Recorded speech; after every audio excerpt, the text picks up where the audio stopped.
Hi, Rob Pyne here, champion of the underdog. We're at Bill Mills Park in Mount Sheridan. Click like and subscribe and I'll show you some features of this local tropical North Queensland park. So Bill Mills Park, like many parks in Cairns, is actually used as a flood detention basin where any floodwaters can be pooled on site before flooding the road or going across the road, because that's what we want to stop. But actually, in reality, the only area that really floods annually at the park is this bit behind us here, which is why it's fenced, so this can flood and the water is detained on site before escaping. So I thought I'd show you this part of the park.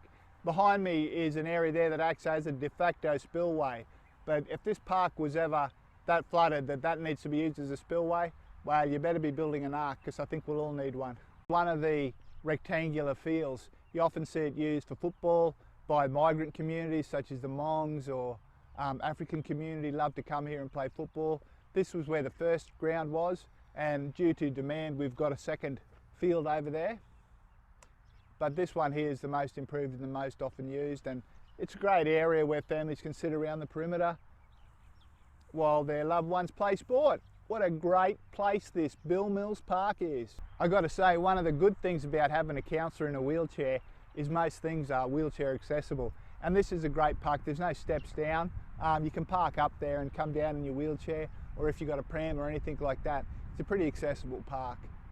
There's a shelter behind me, and that's good because it's a nice little place for families to come when they want to get out of the house and have something to eat. Everyone needs cheap opportunities to spend time with the family and get out of the house, and it's a great thing you can do here at Bill Mills Park. Please note the message: dogs must be on a lead. And of course, this park became so popular that we had to build toilets for the park. So those toilets are pretty modern and great to have.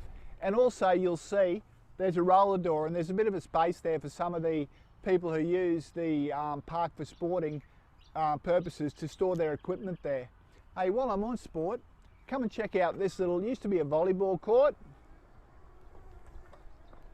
One of the local multicultural communities started using this court for netball, but it's been used more recently by the Hmong community to play something called tack raw, and that's like volleyball with your feet.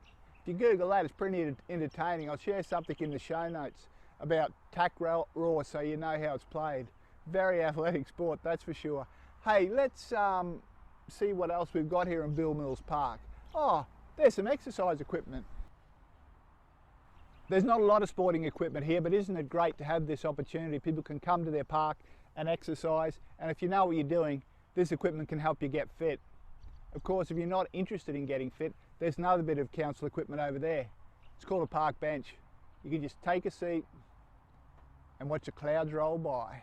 There are a lot of local families with little ones in the area, so this park with its play equipment has always been very popular among local people.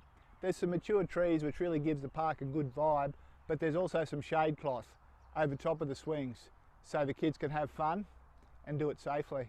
Before I finish here at Bill Mills Park, I just wanted to point out there are car parks, so if you're not walking to the park, you can bring your car and park there, but also make sure you don't drop any rubbish. There's a bin behind me, so when you come to Bill Mills Park, make sure you leave it like you found it.